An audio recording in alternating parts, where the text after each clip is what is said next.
박지훈 변호사, 김준일 시사평론가 두 분 나오셨습니다. 어서 오십시오. 안녕하세요. 두 분 모두 시사 프로그램 진행자세요.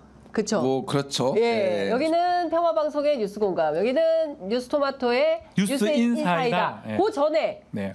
뉴스킹 박지훈입니다. 뉴스킹 박지훈. 어떻게 됐어요? 거기 계속 뉴스킹이에요? 뉴스 파이팅 배승희입니다. 이렇게. 뉴스 파이팅? 파이팅 배승희입니다라고 바뀐 거로 제가 바뀌었어요? 알고 있습니다. 퀸으로 안 하고 그냥. 근데 문제는 네. 그게 바뀌고 다 바꿔놔야 되는데 계속 저의 팟빵이라든지 또 그리고 그 포털에는 아직 제 거로 나와요? 이름 나와요. 그래서 아주 좀 혼란스럽습니다. 보고 싶지 않은데도 불구하고 봐야 되는 상황이 지금 계속 그것도 좀 연출됩니다. 바꿔주시기를 네. 예, 당부드리면서 그 프로그램 굉장히 출연 많이 하시죠? 제가 횟수로 아마 일주일에 22번, 23번 정도. 넘버원이네. 넘버원이다. 황태순이네.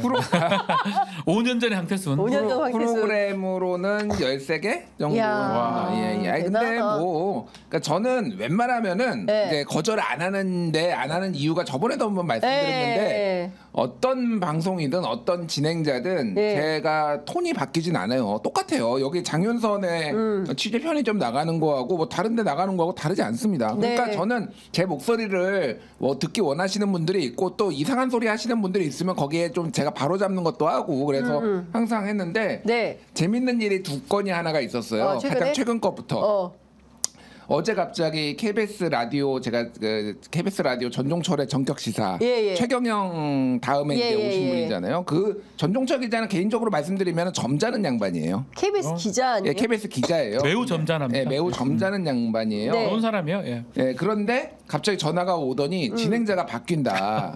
제일 먼저 김준일 평론가님한테 전화를 드린 이유는 진행자가 바뀜에도 불구하고 계속 나와 주실 수 있느냐. 그래서 일단 뭐 나는 원칙이 그런 거야. 상관없다. 그런데 누군지 안 물어보시냐 나한테 나는 안 물어봤어요. 누군지도. 그래서 누군데 그러니까 다음 주 월요일부터 고성국이 진행한다. 고성국 박사? 네, 고성국 박사가 진행한다. 센 형인데. 그래서 사실 뭐 제가 뭐 고성국 잘 한 번도 뵌 적은 없는데 그냥 뭐 이렇게 들은 걸로는 훨씬 더 강한 보수 성향을 이제 센 보수 성향 가지고 있으니. 그거 유튜브도 하지 않아요? 유튜브 하십니다. 네, 고성국 TV 하고 배승희 씨도 배승희 TV인가 뭐 딱따붙단가 뭐 그런 거 하잖아. 그러니까 제가 말하는 거는 지금 KBS나 보수 진영에서 전종철 같이 점잖게 하는 걸 원하지 않는구나. 굉장히 점잖으신 양반이에요, 진짜로. 더 세게 해야 굉장히 됩니다. 좀 균형 감각도 있고 그러는데 그냥 고성국 배승희를 갖다 받길 원하는구나. 그거 좀 제가 좀 첨언을 하면 고성국 박사는 저도 옛날 방송 같이 했는데 제가 아마 거의 유일하게 방송을 거절했던. 매우 좀 이렇게 본인하고 이제 박지훈 제가 거절하지 않거든요. 저는 어려운데. 적진도 가고 저는 뭐 김준일 평론가 좀 다른 게 그게 맞게 해요. TV조선에 맞게 얘기를 합니다.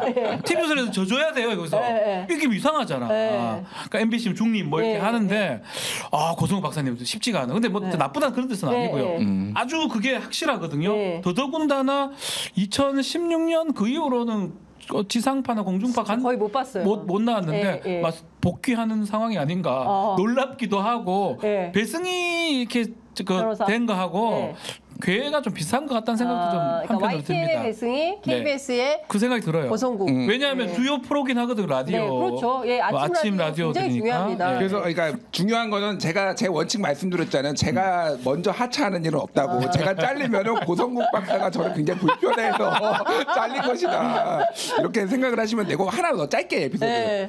최근에 YTN에서 낮에 하는 그 뉴스 그러니까 라디오 프로그램에서 전화가 왔어요. 그게 이제 YTN 임사가 있었는데 국장이시던 분이 이제 평 PD가 돼서 프로그램을 진행하셨는데 그분께서 제가 뉴스킹 나갈 때마다 왜 김준일을 부르냐라고 해서 굉장히 불평을 하시고 막 허지웅 PD한테 막 뭐라고 하셨던 분인데 갑자기 저한테 전화가 오셨더라고요. 출연 좀 해줄 수 없냐고. 진짜? 너무나 잘 알죠. 그 부분은 뭐 제가 다 할 말이 태산이지만 그렇게 하지 다는 못하고 결국은 실제로 자기가 프로그램을 진행할 때하고 네. 위에서 바라볼 때하고 180도 달라질 수도 있구나. 네. 뭐 우리 김준일 평론가 저도 탐이 나는 스타일입니다.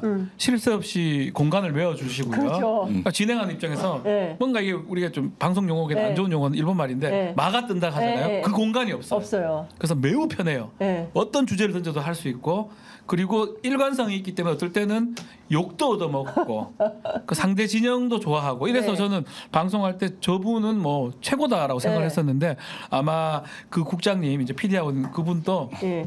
그걸 생각했기 때문에 이 독이거든요. 사실 자기가 봤을 때는 독인데 먹어 독이라도 이거 먹어야 된다. 맛있는 독 이렇게 예, 우리가 생각한 것 같아요. 그 참 방송에 할 얘기가 많은 것 같아요. 11분이나 이 얘기를 했습니다. 죄송합니다. 네, 갈 길이 멉니다. 빨리 죄송합니다. 가야 됩니다. 예, 예.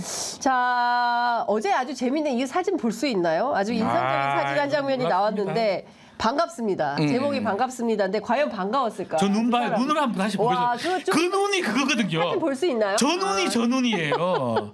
이 눈일 네. 때가 제일 중요한 눈입니다. 조계사에서 야, 윤석열 참. 대통령과 조국 대표가 5년 만에 조우를 했습니다. 눈이 와 동그래. 이제 보여드릴게요. 이 눈이거든요. 이 눈인데 이게 놀라운 눈이에요. 아, 이게. 진짜. 이거 지금 야. 사진이 없었어요. 제가 직접 해드렸는데 네. 이렇게 웃는 것도 아니고 우는 것도 아니고 쩍난 것도 아니고 화난 것도 아니고 좋은 것도 아닌 그런 눈. 야, 이 눈 이거 어떻게 봤어요? 어떻게 해석했어? 완전히. 나는 알겠어요. 정말 싫은 거야 이 자리. 그러니까 지난번에 4.19 때도 조조로 몰래 갔다 왔거든요. 그거랑 지금 맞닿아 있는 거예요. 근데 여기는 뭐 조조로가 안 되잖아. 다 모일 수밖에 없는 곳이거든. 예. 그러다 보니까 조계사 행사하는데 나 혼자 조계사 아침에 가서 스님도 보고 그럴 수 없으니까 그러니까. 만날 수밖에 없는 상황인데 일각이 그런 얘기했어요. 대통령은 정말 만나기 싫은 사람은 안 만난다. 정말 만나기 싫었던 것 같아요. 네. 너무너무 그 눈 위에서는 네. 슬픔과 화남과 분노와 모든 게 느껴져서 와 진짜 저 사진 하나에 모든 게 담겨 있다고 생각해요. 네, 그러니까. 매우 싫었던 거. 어떻게 매우 보세요? 매우. 그러니까 제가 지난번 몇 주 전에 말씀드렸잖아요. 대통령은 이 표정 관리가 안 안 된다. 포커페이스가 안 되시는 분이라고. 그래 박지원 변호사 흉내 내지 마. 자꾸 웃겨서 말을 못 하겠잖아. 그 표정 관리가 안 된 게 아닌가 그런 생각이 드는데 이게 지금 정확하게 언제냐면은 민정수석 시절에 조국 민정수석 시절에 법무부 그러니까 그 검찰총장 임명회 그렇죠. 때 추천할 때 그때 이후거든요. 네. 그러니까 저는 이 윤석열 대통령의 마음도 좀 궁금하지만은 조국 대표의 마음은 어땠을까? 네. 내가 저 XX를 괜히 뭐 본인이 추천했다고 생각은 말씀 안 하셨지만은 괜히 얘 앉혀놔가지고 지금 우리 가족 풍비박산 나고 네. 나라는 이꼴되고 네. 타임머신으로 돌아가고 싶다고 이런 생각을 앞으로 하면서 했을까? 답변은 안 하셨어요. 네. 그냥 예. 뭐 아무 말 없이 했다는데 네. 그런 생각을 했을 것 같아요. 그러니까 오늘 이건 뭐 악연도 악연이 사실은 내 인생을 그냥 바꿔놓은 그렇죠. 그런 악연 중에 악연 중에 악연이라고 거죠. 네. 조국 대표가 그 이전에는 한번 만납시다라고 했지만 네. 실제로 만났을 때는 입에 안 떨어진 거예요. 제가 봤을 때는. 조국 대표. 왜냐하면 지금 XX 그게 더 이게 맴돌 수밖에 없거든요. 거기다가 막 악수하고 막 이러니까. 네.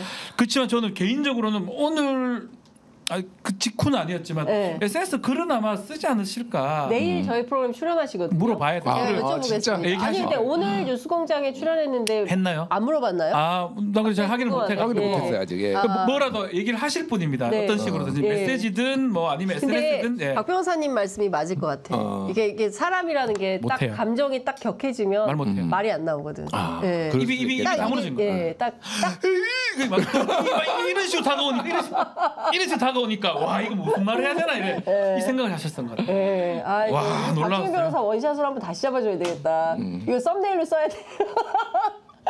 아 진짜 정말 저도 그 사진 보고 진짜 어떤 마음이었을까라는 생각이 좀 드는데 그 실제로 초대를 할까요? 그러니까 그 뭐 이재명 대표 만나고 다음에는 뭐 국회 사랑제에서 다 같이 한번 만납시다라고 했는데 이준석, 저는 그럴 일 조국 없습니다. 만날까요? 안 만나? 이재명 대표는 어쩔 수 없는 상황까지 몰렸기 때문에 만난 거고 네. 조국하고 이준석 대표까지 네. 온다 그러면 계속 이래 있어야 돼요. 이게 있을 대화가 안 돼요. 되게 불안한 상황이 되는 거거든요. 네. 절대 불가능합니다. 그러니까요. 3명, 1명도 감당하기 어려운데 3명에다가 막 추미애 의장이 대가 나온다 그러면 그림 좋네. 상상도 할 수 없는 상황이기 때문에 저는 이거 보면서 느꼈던 게 앞으로 더 공식 행사에 좀 줄어들 것 같다는 생각도 많이 들어요. 아, 조국 대표 입장이 나왔네요. 윤 벌써 나왔어요? 대통령 표정이 과장된 억지 미소였고 안타깝더라라는 얘기를 오늘 아침 삼성공장? 뉴스공장에 출연해서 얘기를 했는데요. 윤 대통령도 감정이 묘했을 거다. 과장된 억지 미소라는 생각이 좀 들었고 서로 눈을 마주쳤고 정면이 마주친 상태에서 본인은 웃지 않았고 네. 나는 웃지 않았고 대통령은 저 표정을 지었다. 네, 여러분 한번 찾아보십시오. 예, 굉장히 재밌는 표정인데 여하튼 상당히 많은 의미가 내포된 그런 표정이다. 일정 정도는 저는 역사적 장면이 될 수도 있을 것 같아요. 이게 나중에 앞으로 뭐 어떤 일이 날지 모르지만 이 두 사람의 만남. 조국 대표가 말을 안 하고 지나갔고 왜냐면 지금 맞잖아요. 그 분노도 있었을 거고 그 엉뚱한 어떤 반가운 척하는 그 느낌. 그럼 더 이상 의미 안 내겠습니다. 그 느낌에 좀 기가 차서 얘기를 안 했던 것 같아요. 제 개인적으로 그렇게 느껴지거든요. 그러니까요. 근데 이제 앞으로 이제 조국 대표가 할 뭐가 있을 거 아니에요. 그럼 이 장면이 제 개인적으로 봤을 때 몇 번 회자될 가능성이 있다. 그럴 것 같아요. 그러니까 요거 짧게 하나 말씀드리면 조국 대표는 이제 스타일리시 하시는 분이라서 말을 할 때도 좀 멋있게 얘기하는데 개인적으로는 말을 안 할 때가 더 멋있습니다. 말을 입 벌리지 마는 게 아니라 예를 들면 이것도 그런 거예요. 뭔가 말을 하기보다는 아무 얘기도 안 하는 거. 최근에 독도 방문했는데 일본 기자들이 다케시마 뭐 이런 거 물어보니까 아무 얘기도 안 했거든요. 휙 가버렸거든요. 누구시죠 이러고. 누구시죠? 그러고 이제 딱 이제 갔단 말이에요. 이런 게 좀 멋있다. 엣지 약간. 있다. 엣지 있다 그러니까. 왜 그러십니까? 조국입니다. 저도 할 말 하겠습니다. 조국입니다. 그러니까요. 근데 오늘 아침 조간신문 보도를 쭉 살펴보니까 보수 언론들은 이 사진을 똑바로 못 썼더라고요. 그러니까 조선일보 같은 경우는 이상하게 상당히 흔들린 사진을 썼고 아주 조그맣게 보도를 하고 한겨레 같은 경우는 좀 이 사진 세게 쓰고 했는데 대체로 보수 언론들은 이 사진을 못 썼더라. 그래서 좀 중요한 관전 포인트 중에 하나였어요. 이게 요거 하나만 오늘 언론 보도 하나만 소개시켜드릴게요. 뭐냐면은 경향신문 사진부에 사진부장한테 대통령실 대외협력 비서관실이 지난 7일에 전화가 왔다라는 거예요. 근데 윤석열 대통령 사진을 이제 쪼만하게 써야 되는 거였어요. 그러니까 윤석열 대통령 사진을. 근데 여기를 이렇게 잘라서 썼다라고 하면서 왜 이거를 잘라서 썼냐 유감이다 이렇게 한 거예요. 그래서 그 사진부장이 찾아봤어. 문재인 대통령 사진을 연속 4장 행사 사진을 썼는데 그 중에서 3장이 잘려 있어요. 원래 이렇게 게 꽤 있어요. 그러니까 사진부장 사진 기자들이 찍고 이제 편집을 하다 보면은 그렇게 이제 프레임이 중요하니까 그래서 이 얘기를 하더라고요. 여기 북한이냐? 그러니까 그러네. 북한은 최고 지도자의 초상 사진이 걸려 있는 곳을 배경으로 사진을 찍을 때도 지도자의 모습이 잘려 나가는 것을 금지한다. 2003년 대구 유니버시티 대회 북한 응원당의 해프닝을 기억하는가? 거리에 있던 김정일 국방위원장의 사진이 현수막에 비를 맞고 있다며 눈물 흘리고 사진을 회수하던 북한 응원단의 모습이 떠오른다. 이게 심기경호인지 아니면 진짜로 그 불쾌 보고 얘기를 한 건지 둘 중에 하나겠죠. 그러니까요. 그 사진 보면 별거 아니에요. 별거 아니야. 요 정도. 아니 그 정도 트리밍 할 수 있어요. 다 트리밍이에요. 뭐 급하게 없으면 어떡합니까? 그리고 사실 편집권이지 회사마다. 위가 안 좋으면 이쪽만 해주는 거 괜찮아요. 나쁘지 않아. 나빼드. 근데 이걸 보면서 누가 지시를 했거나 야 저 사진 왜 저래?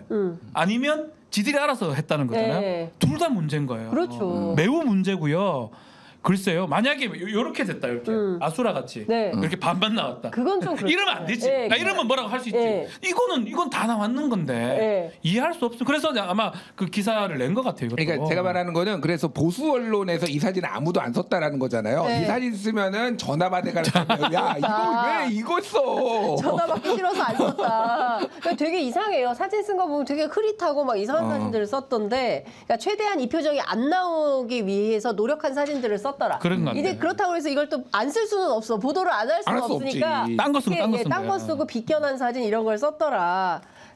문재인 정부 같았으면 다 썼을 거예요. 대서특필했다 이렇게 이거 써야지 생각합니다. 중요한 장면인데. 방금 속보가 하나 나왔는데요. 김건희 여사가 캄보디아 총리 정상회담 오찬에 참석할 예정이라고 합니다. 지금 아시는 것처럼 캄보디아하고 인연이 깊어요. 왜냐하면 캄보디아 소년 와서 오드리 헵번 그렇죠. 흉내 냈네 안 냈네 논란이 사진 있었죠. 논란도 있었죠. 네, 그러니까 사실상 김건희 여사가 16일, 오늘이네요. 오늘 오전 용산 대통령실에서 훈 마넷 캄보디아 총리와 윤석열 대통령이 정상회담을 하는데 끝나고 나서 오찬에 참석한다. 5개월 만에 뭐 이제 공개석상에 나온다고 봐야 되는 거죠. 어제 이제 조계종 나올 거라고 생각했거든요. 왜냐하면 살이 반환할 때 좀 큰 공을 했어요 사실은. 근데 어제 말만 하고 말았어요. 스님이 나오셔야 되는 뭐 이런 얘기를 한 거 봤을 때는 곧 나오겠다고 했는데 26일, 27일 날 중일 한 이렇게 3국 정상회담이 있거든요. 네. 거기는 안 나올 수가 없습니다. 배우자들 빼면 안 되는 거잖아요. 그래서 뭐 한중일 정상회담. 한중일 더 미루기 어려운 상황이기 때문에 제가 봤을 때는 캄보디아 본인 관계성도 있고 오늘부터 나온다고 봐야 되는데. 그러니까 파장이 있을까요? 그러니까 일단은 그냥 나오는 게 맞아요. 제가 보기에는 뭐 선거도 없고 이제 당분간 이렇게 언제까지 숨어 다닐 거냐. 그리고 공식적 그러니까 배우자 여사의 지위라는 거는 행사가 있거나 외교에 있으면은 나오라고 그게 의무예요. 다른 거 하라는 게 아니라 뭐 봉사활동 이런 거는 옵션이잖아요, 사실은. 근데 부처님 오신 날에도 와야죠. 왜 안 나와요? 뭐 그러니까, 저는 이 판단 자체는 참모진 판단보다 본인 판단이 아니었나 싶어요. 제 생각에는.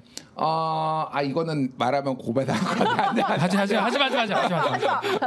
나중에 내가 요거 추측이긴 한데 개인적인 얘기 해드릴게요. 조계사 이제 부처님 오신 날 그거 여러 가지 지금 행사들이 이제 즐비하잖아요. 계속적으로 안 나오긴 좀 어렵고 말씀대로 선거도 끝났고 선거 이후 지금 꽤 지났는데도 안 나왔단 말이에요. 153일 만에 공개석상이에요. 그렇죠. 작년 12월이었으니까요. 12월이죠. 그런 걸 봤을 때는 본인이 이제 판단한 것. 캄보디아에 본인 의미를 많이 두는 것 같아요. 그래서 이왕 이제 나가야 될 시점이면 캄보디아 몰라요. 이거를 또 비공개할지는 모르겠는데 저는 개인적으로 이제 공개할 것 같아요. 공개할 것 같아요. 공개 일정이라고 봐야 될 것 같아요. 그 하나만 말씀드릴게요. 문화일보가 어제 이제 미국에서 이제 한미동맹 70년 맞아서 석가 사리 반환을 하는데 김건희 여사가 역할을 했다라는 거 아니에요? 그래서 많은 언론이 썼어요. 근데 저는 문화일보에 지금도 아직 네이버에 걸려 있는데 문화일보 기사 제목이 너무 재밌더라고요. 조계종 부처님 오신 날 윤 면전서 김건희 여사의 크게 감사 왜 이거거든요. 근데 보통 누구 면전서 쌍욕 박아 뭐 이런 거 쓰는데 누구 면전서 칭찬해 이런 거 처음 봐가지고 내가 누구 면전서 뭐 이런 얘기를 하는 게 그래서 참 이상하게 낚시질을 하는구나. 그런데 재밌네요. 그 기자들이 풀 취재하는 게 아니라고 합니다. 전속만 촬영해서. 전속이 촬영해서 기자들에게 풀해주는 형태. 결국 또 반반이네. 보이기는 보이되 이제 예컨대 기자가 있으면 또 뭐 질문이 나올 수도 있고 뭐가 나올 수 있으니까 그 부담감 때문에. 아니 근데 이건 좀 반칙이죠. 그러니까요. 실제로 아닌 거지, 뭐. 이런 일이 있으면 기자들에게 공개 불러야죠. 기자들이 촬영할 수 있도록 해야 되고 뭐 볼펜이 질문을 못한다 하더라도 현장 스케치 정도는 할 수 있도록 해야 되는데 결국 그거는 안 하고 예쁘게 사진 찍어서 그것만 지들이 만든 것을 기자들한테 돌린다는 거잖아요. 북한이네. 야, 북한 됐어요. 이게 사실은 있을 수 없는 일입니다. 153일 만에 그 나오는데 볼펜 취재는 어떻게 되는지 모르겠지만 최소한 풀 취재가 없다. 전속만 가서 사진만 살짝 찍고 나와서 국민들한테 풀한다. 저는 국민들의 수준을 도대체 어떻게 하길래 이런 식으로 그냥 해도 된다고 생각하는 걸까요? 저는 참 전속 그러네요. 사진사라는 개념 자체가 예전에 이제 독재 정권 시절에 있었고 민주화가 된 뒤에는 어쨌든 기자들한테 풀기자단이라든지 전속 사진사 이런 거 없었거든요. 지금 처음으로 지금 다시 등장한 거예요. 그래서 그냥 독재 정권이냐 뭐 이런 말들이 좀 나올 수 있는 거죠. 김건희 여사 의사 같아요. 제 개인적으로 봤을 때. 난 나가긴 나가야 되는데 혹시나 기자들 불편하다. 네. 그 절충안 같은 거잖아요. 자기들 봤을 때는 또 그 이후에 계속 행보를 해야 될 것 같고 네. 그래서 이렇게 한 것 같아요. 네. 근데 실제로 만약에 정상적인 참모 조직이 있거나 홍보 조직이 있다면 아니면 제2부속실 같은 조직이 있다면 네. 차라리 그러면 안 나가든가 네. 하려면 정상적으로 기자를 받든가 네. 그렇게 조언을 하겠죠. 네. 그러니까 이 판단 자체는 본인 아니면 가장 높은 쪽에서 판단한 게 아닌가. 그러니까 지금 전반적으로 보면 그 김건희 여사 관련된 의혹들에 대해서 다 싹 다 특검해라라는 요구가 높아지고 있고 그 가운데 검찰 내에서 뭐 수사를 하니 많이 검찰 인사 이후에 얼마나 많은 설왕설래가 있습니까? 이창수 지검장이 오늘 뭐 출근길 멘트를 좀 들어보면 뭐라고 얘기를 했냐면요. 좀 살펴보겠습니다. 핵심은 이런 거였던 것 같아요. 김건희 여사와 관련된 수사에 대해서 할 수 있다. 구체적인 부분에 대해서 말씀드리기는 조금 어렵지만 제가 업무를 빨리 파악해서 수사에 필요한 충분한 조치들을 취할 생각이다. 그리고 또 하나 중요한 발언을 했는데 뭐 친윤 검사에 대한 불편한 심기를 드러내면서 정치권에서 쓰는 용어에 대해서 동의할 수가 없다. 검사로서 중앙지검에서 23년 전에 초임 검사로 부임해가지고 열심히 노력했다 이 말씀 드린다. 이거랑 그거랑 무슨 상관인지 잘 모르겠어요. 그러나 지금 정치권에서 나오는 그런 그 이창수 지검장에 대한 어떤 뭐 친윤 검사 뭐 이런 거에 대해서는 받아들일 수가 없다. 그런 평가 동의 못한다라는 얘기가 좀 나오고 있는 건데 김건희 여사 수사에 지장이 없도록 충분한 조치를 하겠다라고 말을 하는데 이렇게 나서는 것은 그러니까 어떻게 봐야 돼요? 두 가지를 봐야 돼요. 그러니까 본인이 찐윤이라고 표현하는 데도 있거든요. 맞아요. 이창수가 정말 찐윤이 이제 송경호나 이원석 같은 사람인데 네. 그 사람들도 못 믿으니까 더 찐윤이었을 수 있는 이창수 지검장을 전주지검장을 부른 거 아니냐라고 평가하는데 그렇게 평가에 대해서 본인이 이제 불만이 있는 거잖아요. 23년간 열심히 검사했는데 무슨 친윤이냐. 그럼 결과가 나옵니다. 결과 딱 하나의 사실은 소환 조사 하냐 안 하냐 이런 부분만 보면 알 수 있습니다. 강제 처분이라고 그러죠. 압수수색이라든지 소환 조사 같은 거. 그 두 가지를 하느냐 안 하느냐 보면 정말 제대로 수사하려고 하느냐라고 있고 첫 번째 두 번째가 얘기 중에 좀 저는 납득하기 어려운 게 잘 모르겠대요. 뭘 몰라요? 사진 다 찍혀 있는데 이게 판단할 문제입니까? 예컨대 대장동 사건이나 뭐 성남 FC, 뭐 대북 송금 몰라요. 수사 안 하는 사람은 그거는 수사 기록도 봐야 되고 보고도 받고 해야 되지만 이거는 증거라 할 게 없어. 그냥 찍혀 있잖아. 찍혀 그 판단할 부분이에요. 이게 왜 모르느냐고. 난 그거 자체가 벌써 한 걸음 뒤로 물러선 게 아닌가 생각이 들고 아마 윤석열 대통령 자체는 목적은 딱 하나였다. 제 개인적으로 봤을 때는 송경호하고 이원석이 계속 소환 조사해야 되는 거 아니야? 이런 얘기를 하니까 소환 조사를 막기 위해서 저는 이창수 썼다고 보거든요. 그러면 그거 보면 답이 다 나와요. 제 말이 맞는지. 그리고 소환하고 하면 그러면 이창수 당신이 맞아요. 저는 그렇게 얘기하고 싶어요. 그러니까 뭐라고 얘기했냐면 검찰총장 신속 수사 지시했는데 어떻게 할 거냐라고 하니까 검찰총장하고 잘 협의해서 사건의 실체와 경중에 맞는 올바른 판단이 나올 수 있도록 최대한 노력하겠다. 뭐 하나만 하는 얘기잖아요. 하나만 하는 얘기고 일단 이창수 신임 서울중앙지검장의 이력에 대해서 좀 얘기를 드릴게요. 이분이 윤석열 대통령이 뭐 이제 검찰총장 할 때 대검 대변인으로 이제 있다라고 했잖아요. 그 전에 접촉면이 없어요. 윤석열 대통령하고 윤석열 검사랑 검사 윤석열과 검사 이창수가 접촉면 자체가 없어요. 왜 그러냐면은 근무연이 없다는 거죠. 왜 그러냐면은 이창수는 형사부에서 거의 모든 걸 근무를 했어요. 연수원이 한 다음에 대구지방검찰청 형사사부, 인천지방검찰청 형사5부, 서울동부지방검찰청 형사4부, 서울중앙지검 형사2부. 그러니까 형사예요. 그러니까 형사통. 형사통이에요. 제가 뭐 이게 우월 관계를 얘기하는 게 아니라 검사 윤석열은 특수통이었고, 그러니까 여기에서 사실은 윤석열의 그 소위 말하는 특수부사랑은 완전 다르거든요. 그러니까 그동안 그래서 너무 특수만 키워가지고 검찰 내에서 인사 났을 때 막 반발하고 옛날에는 공안하고 특수하고 이렇게 균형을 맞췄는데 공안에다 죽였네 뭐 형사는 뭐 홀대당했네 뭐 이런 논란이 있는데 근데 딱 이때 대검찰청 대변인으로 발탁이 된 거예요. 그러니까 그리고 이분이 제가 뭐 학벌주의자가 그런 건 아닌데 성대법대를 나왔어요. 그러니까 기본적으로 이 서울법대가 아니야. 네, 서울법대가 네. 아니고 서울대 비법대도 아니고 네. 뭐 고대법대도 아니고 소위 네. 말해서 이제 다른 쪽에 이제 쇠가 약한 사람이에요. 네. 근데 유일하게 지금 온 동아줄이 쉽게 얘기하면은 검찰총장 윤석열이고 예. 대통령 윤석열이 된 거예요. 그럼 이분이 어떻게 할 것인가? 제가 뭐 속단하지는 않겠습니다만은 이거는 하늘에서 동아줄이 내려왔다라고 이제 이분은 생각을 할 테고 네. 더 중요한 거는 그거예요. 이제 이분도 이분인데 다음에 지금 차장하고 부장 검사들을 해야 되잖아요. 그렇죠. 한겨레 이제 오늘 기사 제목이 김건희 수사 부장 검사들까지 바꾸나 중앙지검 마비 상태. 맞아요. 뭐 이런 상황이에요. 그러니까 네. 쉽게 얘기를 하면은 네. 지금 이번 인사 폭이 생각보다 굉장히 커가지고 다 드러내고 다 한다라는 거예요. 그러니까 이게 그래서 여기에 이제 정확하게 입맛에 맞는 사람들이 오면은 심지어는 이창수가 하고 싶어도 차장들이 제동을 걸고 차장들이 하고 싶어도 부장들이 제동을 거는 상황까지 이제 갈 수가 있다. 근데 이들이 다 한 몸이다, 한 네. 마음이다 그러면은 수사가 되겠냐라는 거죠. 이창수 지검장 저는 그렇게 다 알고 있고요. 일단 전주지검장에서 갑자기 이렇게 온 것도 좀 이례적이기도 한데 네. 일단 눈에 띄는 게 그 전에 이제 했던 수사들이 예컨대 문재인 전 대통령 사위 네, 부분 네. 그리고 성남지청장 잠깐 한 적이 네. 있는데 그때는 성남 FC, FC 사건을 했어요. 그러니까 두 가지를 본 것 같아요. 소환이나 이 그 방어 목적도 있었을 것 같고 네. 한편은 공격적인 측면. 이 사람이 시키면 공격할 수 있다. 이제껏 나의 특수부 오른팔 왼팔들은 그렇게 큰 성과도 못 낸 것 같고 한편으로 자꾸 더 나가가 소환 조사도 해야 된다 이런 네. 이딴 소리 하는 것 같다는 생각이 드니까 네. 어쩌면 엉뚱한 사람이기도 하거든요. 네. 위치도 엉뚱하고 시기도 엉뚱하고 특수통도 아니고 아하. 저 사람 뽑은 거는 2년 자체는 대검할 때 예, 대변인이 단데 예. 제가 저 수사를 하고 있었으니까 그 두 가지를 생각하고 한 게 아닌가 오로지 저는 그렇게 봅니다. 권력의 충성? 뭐 근데 이창수가 어떻게 하냐에 달라지겠지만 네. 근데 사실은 수사는 또 생물이기 때문에 네. 이창수 하다가 바뀔 수도 있어요.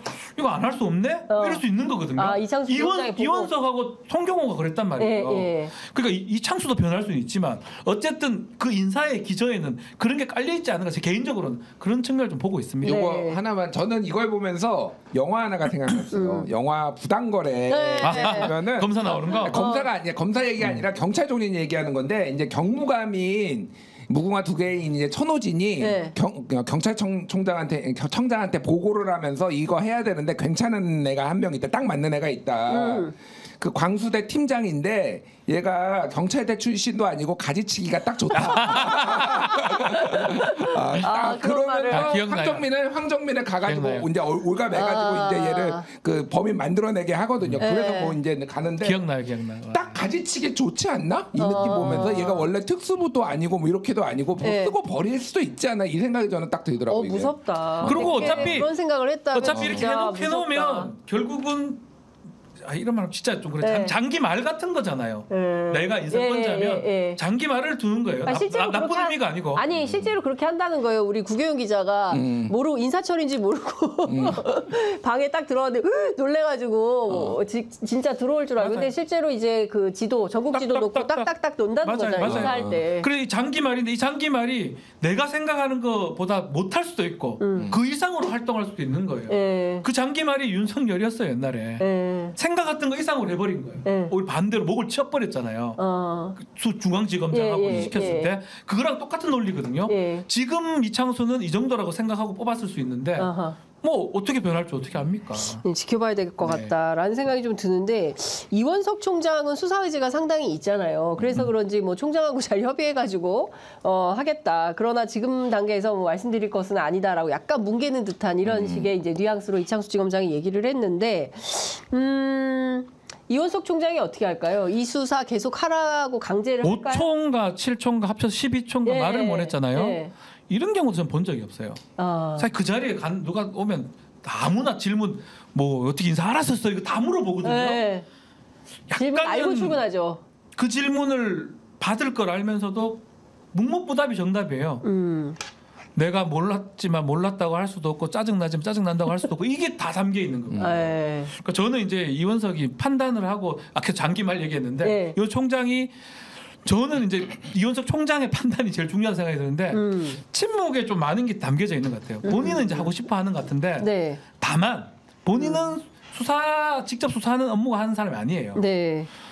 서울중앙지검장이죠. 아니면 차장, 부장, 일선 검사까지 그 이창수하고 두 사람의 갈등 부분이 이제 어떻게 해결될지 그게 가장 핵심일 것 같아요. 이원석은 하고 싶어 할 거예요. 그렇지만 이창수가 받아줄까? 그리고 그러면 지금 권력 관계가 이원석 총장보다 이창수 지검장이 더 센 겁니까? 더 세죠. 직접 수사 입장에 말해 뭐해 그런 거. 이원석 끝났잖아요. 9월달 집에 가야 되는데. 자, 요거 예언 하나 제가 할게요. 예언 들어간다. 그러니까 일단은 이원석 총장은 여러모로 그러니까 일단 야당에서 아예 기소청으로 만들어 버리겠다라고 하니까 조직을 보호해야 될 필요성 그리고 이거를 이제 온팡 뒤집어 쓰게 되니까 본인들이 이제 조금 이렇게 지시를 해가지고 본인이 좀 빠져나가려는 거 뭐 여러 가지 이제 목적이 있는 건데 일단은 4개월 남았잖아요 지금. 그렇죠. 4개월 남았잖아요. 일단 이창수를 비롯해서 지시를 할 거예요. 지시를 한 다음에 왜 진행이 안 되냐 질책을 할 겁니다. 질책을 하고요. 다시 한번 엄중 지시를 할 거예요. 그런 다음에 또 아무것도 안 되니 경로를 한 다음에 사퇴 한 달 전에 그러니까 퇴임 한 달 전에 사퇴할 겁니다. 한 달 남겨놓고 사퇴할 거다. 내가 이거 예언 맞나 안 맞나 한번 보자. 이것도 어차피 기록으로 남아 있으니까 나중에 보겠습니다. 자, 오늘 박성재 법무부 장관이 이례적으로 또 나왔습니다.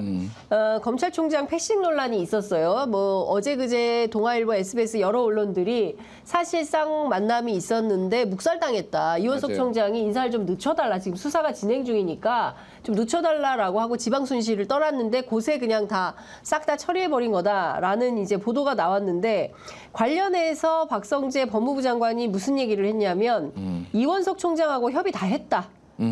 그리고 뭐 예컨대 인사 시기를 언제 해달라고 하는 부분이 있었다고 한다면 이걸 다 받아들여야만 인사할 수 있는 거냐? 이게 얘기를 했습니다. 그러니까 문제 제기를 하긴 했어도 그거를 내가 뭐 총장이 얘기한다고 다 받아야 돼? 이런 투인 거예요. 그런데 검찰청법에는 어떻게 돼 있습니까? 협의하도록 돼 있잖아요. 그렇죠. 그리고 명단만 보여줬다고 이게 협의냐 하고 난리쳤던 게 윤석열 검찰총장입니다. 그거를 좀 봐야 돼요. 이게 불과 3, 4년 전이에요. 추미애 법무부 장관하고 윤석열 총장하고 그 난리를 쳤어요. 그 난리 와중에 아직 기억나는 게 무슨 전국 평검사인지 나발인지 그거 한다고 했고 언론에서 막 뭐 난리가 났어. 어떻게 뭐 검찰 인사를 저렇게 뭐 맘대로 하는데 지금 놀라운 게 누가 봐도 이원석 말도 못하고 7초 동안 입도 이래 있는데 보도하는 거 보면 이건 누가 봐도 검찰 패싱이거든요. 그때 기준으로 보도 따면 10,000분의 1, 100분의 1도 안 하고 있거든요. 뭐 몇 개 신문에서 하고 있지만 그 수위 자체도 안 보이고 거의 보도를 안 하고 있어요. 예전에 조중동 기억나십니까? 추미애 난리나 저 사람이냐고 왜 검찰총장 개무시하고 했냐. 그다음 그게 좀 눈에 띄어요. 그게 막 10년 전, 20년 전도 아니에요. 정말 불과 몇 년, 3년 전이거든요. 그때랑 지금 뭐가 다른데요? 오히려 지금이 더 문제죠. 그렇게 강하게 며칠만 연기해달라. 수사 때문에 그랬던 것 같아요. 연석이. 그거 무시하고 한 거잖아요. 근데 왜 언론 보도는 이럴까요? 난 이게 더 놀라워요. 박성재 장관이 오늘 민정수석실 주도로 이번 인사가 이루어진 거 아니냐라는 의혹에 대해서 장관을 무시하시는 것 같다. 장관을 무시하는 것 같습니다라고 하면서 장관이 인사 재청권자로서 충분히 인사안을 만들어서 하는 것이다. 그러니까 이번 인사는 박 장관 주도로 이루어졌다라는 것을 우회해서 강조를 하고 있고요. 김건희 여사 관련된 수사 고려한 거 아니냐라는 것에 대해서는 이 인사로 그 수사가 끝이 났냐? 아니지 않냐. 수사는 수사대로 진행될 것이다. 라고 말했다는 겁니다. 이야, 똑같은 얘기는 일단 박성재 장관 입장은 사실 두 가지도 있는 것 같아요. 하나는 뭐 이거를 민정수석이 주도했다, 대통령이 주도했다라고 하는 게 정치적으로 부담이 되는 것도 있고 또 하나는 박성재는 17기고요, 사법연수원. 그리고 김주현은 18기예요. 맞아요. 그럼 만약에 이렇게 되면은 후배의 얘기를 듣고 내가 했다고 약간 이거 기분 나쁠 수도 있고 뭐 그런 이제 개인적인 것도 있는데, 그러니까 저는 이게 아까 전에 우리 박준 변호사께서 잘 말씀해 주셨지만은 예전에 이제 조적조 뭐 이런 얘기가 있어요. 조국의 적은 조국이다 그래가지고 이제 SNS에 남겨놨던 거는 이제 저는 이제 완전히 바뀌어야 된다고 해요. 조적조는 끝났고 이제 윤석열이다. 윤석열의 말은 윤석열의 적은 윤석열이다. 아니, 본인이 검찰총장은 뭐 법무부 장관의 부하가 아닙니다. 뭐 이렇게 얘기를 하고 사람에게 충성하지 않습니다라고 하는데 사람에게 충성하는 박정훈 지금 기소해가지고 지금 때려잡고 있고 검찰총장 이렇게 완전히 식물로 만들어놓고 막 그러니까 본인이 했던 게 하나도 안 지켜져요. 그러니까. 맞아요. 근데 제가 제일 좀 한심한 거는 뭐냐면은.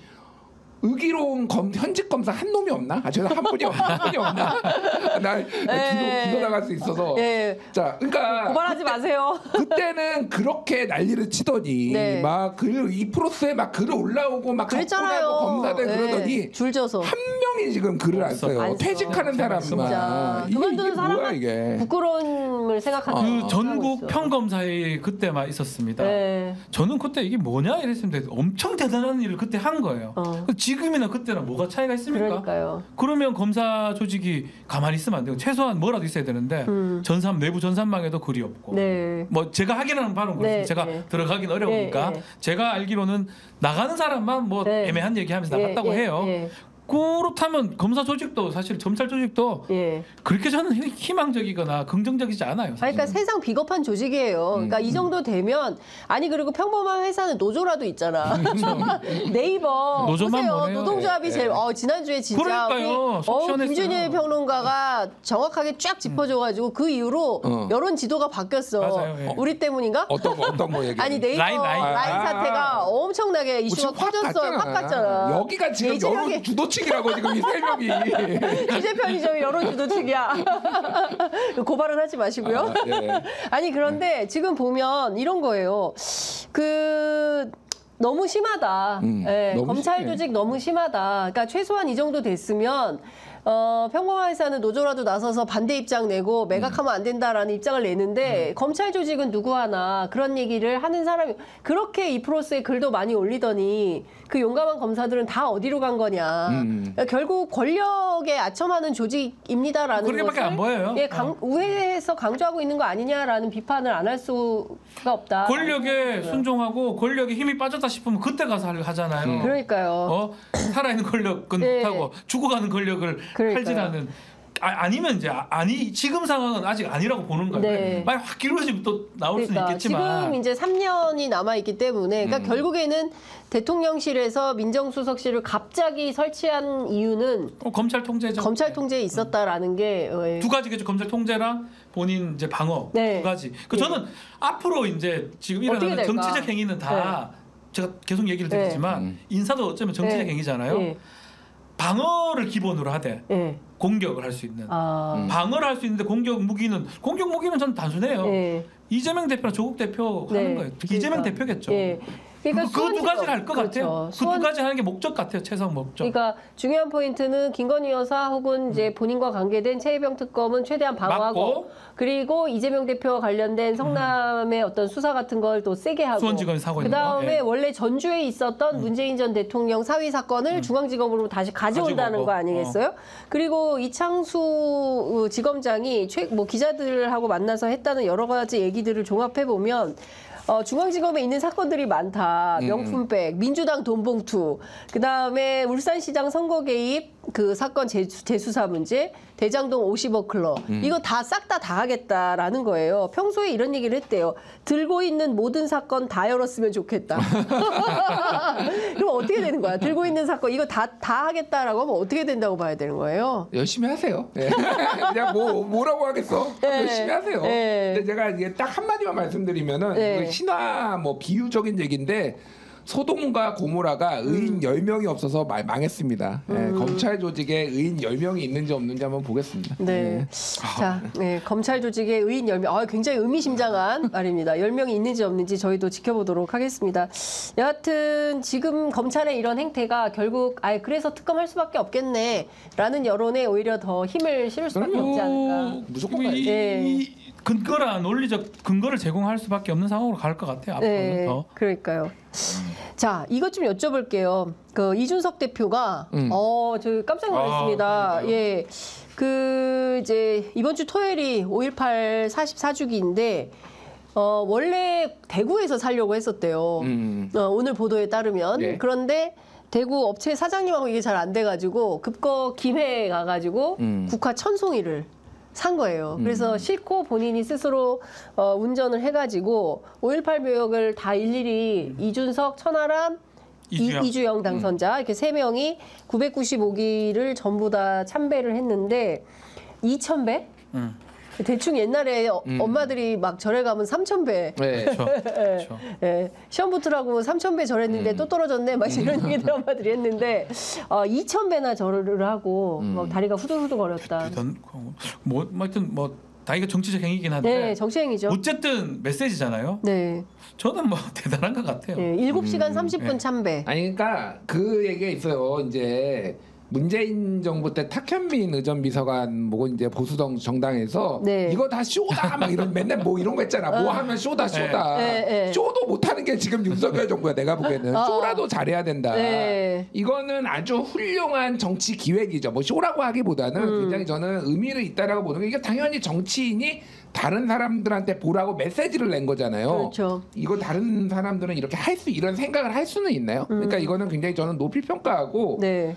그러니까 저는 이제 이준석 대표가 장단점이 있는데 가장 큰 장점은 뭐냐면은 과거의 보수의 나쁜 악습하고 아무런 부채가 없다라는 거예요. 그러니까 이쪽 세력들이 그러니까 천하람도 그렇고 그러니까 보수가 이를테면은 태극기 부대나 아니면은 5.18 이제 폄훼하는 쪽에 도움을 받아가지고 뭐 국회도 가고 그쪽에 가서 얘기도 하고 뭐 그런 분들 많잖아요. 네. 그러니까 끊임없이 그거를 이제 반복을 하는데 단호하게 이거는 역사적으로 가장 우리나라의 비극, 현대사 비극이었고 이거에 대해서 명확하게 입장을 낼 수 있는 이런 보수가 대한민국을 건전하게 만든다라는 건데.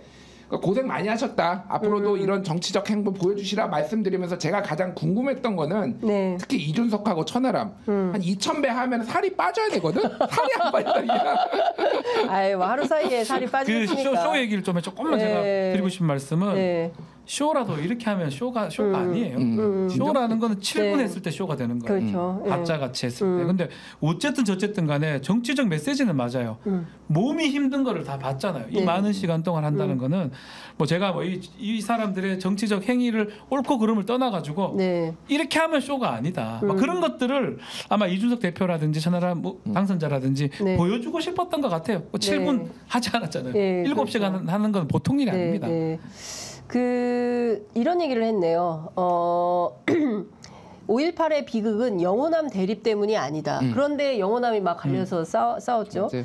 잘못된 일부 군인들의 생각이 드러난 거다. 그리고 995명 열사들의 사연 하나하나를 다 느껴보고 싶었다. 이런 얘기를 했고요. 그리고 윤석열 대통령이 매년 5.18 기념식에 참석하는 건 긍정적으로 평가하지만 참석을 넘어서 5.18 정신을 실현하는 것에 정치가 집중해야 된다. 그리고 제가 보수 진영 정치인들에 대해서 다시는 5.18 문제에 대해서 좀 불필요한 그런 발언이 있어서는 안 된다라는 얘기를 했다는 걸 들었는데 저는 이런 게 정치라고 생각합니다. 맞아요. 예, 조용히 이렇게 가서 하는 노력. 그런데 이제 사실 진보 쪽에서는 좀 아차했을 겁니다. 예, 민주당에서 아차했을 거고 그리고 형식적으로 가는 게 아니라 사실은 실천이 되게 중요한 거거든요. 맞아요. 그리고 네. 이 995기의 묘를 다 닦으면서 7시간 30분 동안 참배를 하면서 무슨 생각을 했을까 굉장히 궁금한데 저희가 조만간 이준석 대표 나올 예정이어서 어떤 마음이었는지 좀 물어보도록 하고요. 요거 하나만 얘기할게요. 네. 그 관련해서. 저도 뭐 어느 정도 친분이 있는 분인데 네. 이제 보수 쪽에서 패널로 많이 나오시는 미음일보의 이땡종 이거에 이준석에 대해서 뭐라고 얘기를 했냐면은 네. 왜 김해에서 국화를 가져와? 이거는 호남에도 있잖아. 이거는 5.18의 가해자를 마치 영남인 것처럼 하는 거 아니야? 어머. 이런 얘기를 어머. 무슨 있잖아요. 미음일보. 마블 무슨 회의 뭐 이런 거 있어요. 네. 거기에서 했어요. 네. 이게 무리 안 해서. 대한민국 보수의 수준이구나. 그러니까 좀 형편없다. 무리하는 네. 무리 안 했어요. 좀 창피하네요. 그러니까 네. 그냥 비난을 위한 비난인 그러니까 거예요. 이런 비판을 것까지 위한 까야 되나 비난이죠. 진짜 아무리 그러니까. 사람이 싫어도. 네. 진짜. 그러니까 저는 좀 촌스러워요. 그러니까. 촌스럽고 저는 사실 정치는 사실 국민들한테 이렇게 감동이 있어야 되거든요. 사실은 저 전두환의 손자 전우원 씨가 광주에 가서 실제로 진실로 울면서 자기 그렇죠. 코트를 벗어가지고 코트로 이 묘비를 닦으면서 울었던 그런 장면들. 진심이에요, 사실. 그게 사실은 진심이거든요. 그러니까 전두환에 대해서는 용서할 수 없지만 전우원에 대해서는 어머님들이 어떻게 했습니까? 5월 어머니들이 따뜻하게 안아주고 맞이해주고 고맙다고 인사했어요. 저는 이런 게 진정한 화해라고 생각합니다. 근데 이런 정치가 사실은 지금 필요한 거예요. 양 극단의 정치에서 서로 막 그런 자질구레한 후진 태도로 비판하기 때문에 한국 정치의 비전과 발전이 안 보이는 거다. 그래서 제가 두 분 모시면서 참 감사한 게 참 논평이 괜찮아요. 들을 만한. 저희는 비판을 위한 비판하지 않습니다. 그렇습니다. 잘한 건 건강하게. 잘했다고 또 그럼요. 예. 윤석열 정부 잘한 것도 있겠죠. 뭐 했어요? 찾아보자. 오늘부터 뭐라도 한달 동안 있으면 한번 찾아보자. 찾아보고 꼭 얘기하자. 예. 라는 생각이 좀 듭니다. 윤석열 대통령 광주 가겠죠? 가야 되는데 나는 또 만나야 되는데? 요번에 보고 어떻게 될까? 어떤 식으로 머리를 쓰고 있을 것 같아요. 이번에 보고 이거 보고 예. 어떤 식으로 안 가려고 할 것 같은데 안 가면 안 될 것 네, 같은데 예. 모르겠어요. 뭐 안 갈 것. 게다가 이제 못 만날 것 같은데. 이준석 대표가 원래는 봉축식에 네. 가야 되는데 안 가고 이거 5.18에 간 거 아니에요? 네, 노역에 간 거 아니에요? 이번에는 예. 5.18에 가면은 조국 플러스 이준석. 원 플러스 원이야. 무섭다, 무섭다. 큰일 났다. 표정이 썩을 걸. 악수 안 할 수도 없고. 그러니까 큰일이다라는 생각이 좀 들겠습니다. 여하튼 그 가겠죠.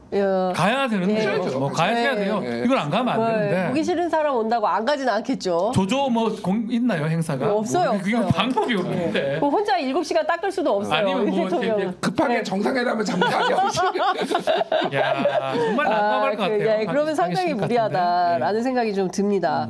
이거는 좀 어떻게 보십니까? 그 천목회, 소위 얘기하는 그 소위 국민의힘의 소장파 밤샘 토론을 했다는 거예요. 예. 그래서 철저하게 반성을 좀 하고 우리가 대통령 이런 행태에 대해서 비겁하고 침묵했다. 이제 이런 메시지가 나왔습니다. 그리고 이번 대표 경선에 5대5로 하자. 새로운 아이디어를 냈습니다. 한동훈 위원장은 나오겠죠? 어떻게 보세요, 박 변호사님? 나와야 되는 상황으로 계속 끌고 가는 것 같아요. 예. 사진 같은 것도 보면 뭐 예. 만약에 그 사진을 누가 몰래로 찍었다. 네. 양재동 그 도서관이나 네. 이런 사진들. 예. 그러면 고소하셨을 거예요. 제가 어디서 책을 보는 게 자유죠? 그걸 왜 봅니까? 다르죠? 좀 안 비슷하다. 예, 다르죠. 네. 못 따라하겠어요.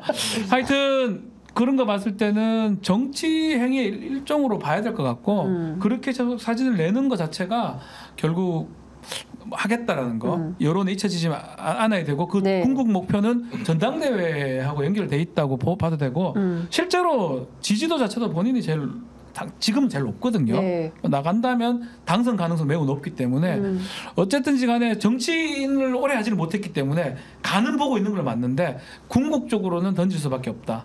나갈 수밖에 없다. 그렇게 보입니다. 나가면 될까요? 전 될 거라고 봐요. 한동훈 위원장이? 될 거라고 보고 일단 첫목회 얘기부터 좀 네. 먼저 이제 첫목회가 청이 아니라 첫이거든요. 첫째 주 목요일 날 목요일. 모여가지고 네, 이제 한다. 한다라는 건데 네. 여기에서 총선 참패 원인으로 네. 이태원 참사에서 비친 공간 무죄의 정치, 연판장 사태 분열의 정치, 강서 보궐선거 아집의 정치, 입틀막 불통의 정치, 이종섭 전 호주 대사 임명 회피의 정치 등을 꼽았다. 뭐 진단이 정확하네요. 정확해요. 정확하네요. 진단이 정확해요. 네. 근데 100%. 이제 여기가 누구냐면은 수도권에 출마한 30대 40대인데 요 중앙일보 기사도 나왔어요. 현역이 없다. 한 명 김재섭 빼놓고. 김재섭 하나. 네, 김재섭도 진짜 기적적으로 된 거고 네. 아무도 현역이 없을 뻔했다. 지금 딱 한 명 있다라는 거고.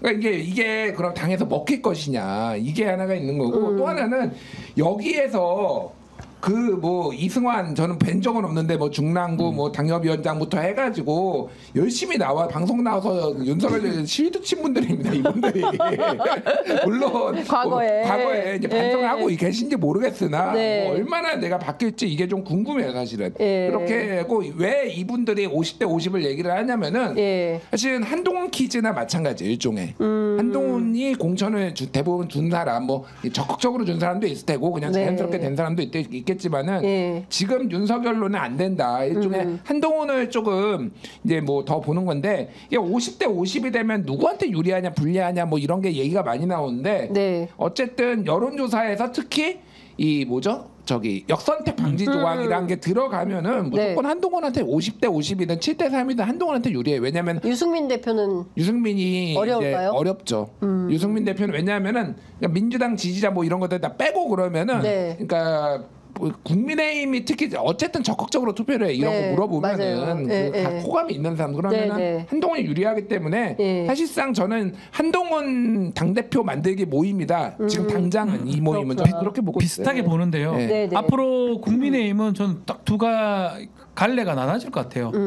영남당 위주. 네. 영남당은 당장은 윤석열 대통령 쪽으로 볼 것 네. 같고 비영남, 그러니까 특히 수도권 대거 낙선했던 사람들이 많이 있고 당선됐다고 하더라도 이런 사람들은 아마 한동훈 위주로. 그러니까 한동훈 위원장이 많이 나온다면 네. 수도권에 등을 업고 나온다고 봐야 될 것 같고. 네. 그럼 영남에 이제 누가 한동훈 대항마가 될지 네. 그 부분이 이제 그 궁극적으로 만약 한동훈이 당 대표가 된다 그러면 네. 저는 아주 뭐 이건 시나리오고 네, 상상력이지만 당이 분열될 가능성도 있다고 봅니다. 오. 쪼개질 수 있을 그래요? 가능성. 저는 예. 완전 지금 영남당하고 수도권당하고. 예, 결이 좀 달라지는 것 같아요. 예전에 민주당이 네. 국민의당하고 갈라졌 네, 그런 네. 느낌이 좀 들거든요. 아, 그렇구나. 그럴 가능성까지 지금 있기 때문에 네. 아마 지금 급선무는 한동훈 못 나오게 하고 나온다 하더라도 힘을 약화시켜야 된다.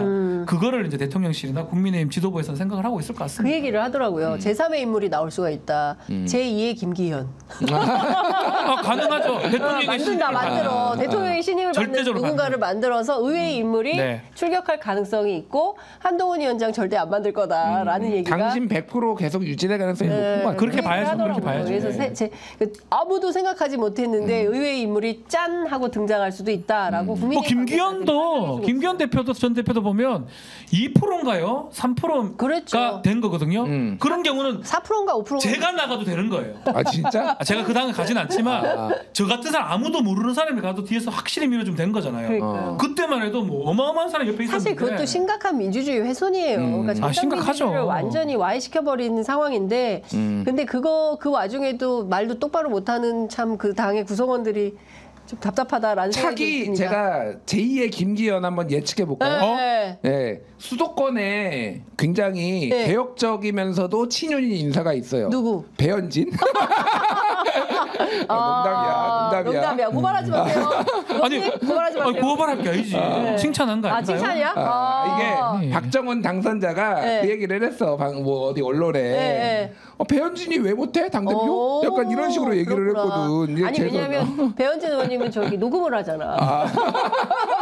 깜짝 놀랐어. 같은 의원끼리 녹음해서 이제 틀고 그래서 깜짝 놀랐습니다. 배현진하고는 아무도 깊은 얘기 못 할 겁니다. 이준석하고 비슷하게 돼버렸어. 이준석 대표하고도 이준석 대표 녹음해요? 그것 때문에 좀 논란이 많이 됐었잖아. 뭐 지금은 안 하시지만 원희룡 뭐 예. 이거. 야, 근데 네. 요즘은 저도 그렇고 그냥 자동 녹음. 이거를 까느냐 푸느냐 안 푸느냐가 문제. 참 녹음은 다 해. 좀 그렇다. 저 아이폰이어서 녹음 못해요. 아 진짜?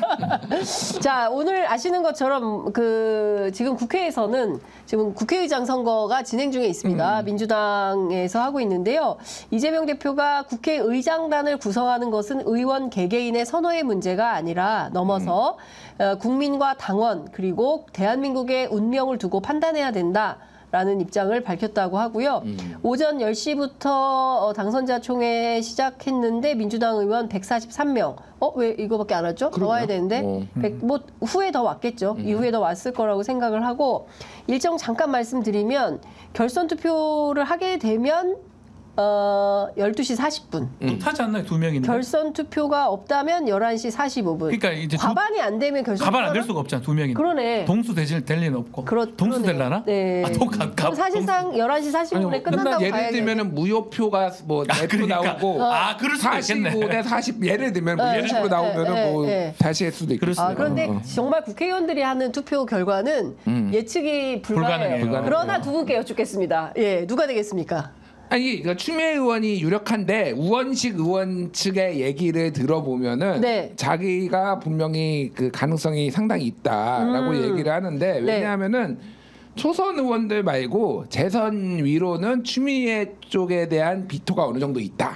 뭐 이런 얘기를 하는데 이번에 초선이 아마 75명이 제가 맞아요. 정확하게 그 정도 많아요. 되나? 예, 예. 그 정도 75명. 되고 근데 재선이 나머지가 재선인 거야 그러면은 재선 이상인 거야 그러니까 100명이네. 100명 가까이 되는 거야. 그러니까 예. 뭐 자기 계산으로는 우원식 의원이 승산이 있다. 뭐 이렇게 말씀하시는데 예. 그럼에도 불구하고 전체 어떤 흐름은 예. 추미애 쪽이 좀 더 세지 않냐? 세지 않나? 오늘 이제 이재명 대표 얘기도 추미애하고 이렇게 글로 가는 내용이거든요. 국민들, 당원들, 국민들 그 지지를 보고 네. 그거의 뜻에 맞게 뽑아달라고 요청을 한 거기 때문에 네. 뭐 의원식 의원이 의원식 당선자가 뭐 못하다 모질하다 이런 네. 게 아니고 지금 현 시점에서는 아마 국회의원들도 그 친소관계라 그러나요? 네. 그걸로 해가 의원식 쪽으로 쫙 가기는 좀 어렵다. 의원식 대표가 의장이 대표도 하고 원내대표 많이 했잖아요. 네. 친소관계로 따지면 될 수도 있겠죠. 네. 본인이 봤을 예, 때는. 예, 예. 그럼에도 불구하고 초선도 초선이고 많은 의원들이 추미애 당선자 쪽으로 표를 줄 것 같아요. 추미애 당선 될 겁니다. 그렇군요. 알겠습니다. 저희는 지금 현장 중계를 하고 있습니다. 지금 PIP 화면으로 국회 대회의실 장면 여러분 함께 보고 계시는데요. 저도 이 방송이 끝나면 바로 이동을 해서 현장에 스케치를 좀 해서 여러분들께 보여드리도록 하겠습니다. 취재 편의점은 바쁘다. 진짜 바쁘다. 네, 진짜 바쁘다. 예, 끝까지 끝나면 가야 또 된다. 바로 또 이동을 해서 또 상황 좀 왔다 갔다 화장실 가시는 분들도 붙잡고 나와서 되게 분위기 어때요? 이런 거 좀 여쭤보고 하겠습니다. 중요한 여론조사가 방금 나왔습니다. 그래요? 뭐요? 전국 지표조사 아이고. EBS가 네, 2주마다 네, 나오는 매우 네, 중요한. 네. 2주 전과 비교해서 대통령 국정수행 지지율 긍정평가가 1%포인트 올랐어요. 약간 올랐네요. 27에서 28.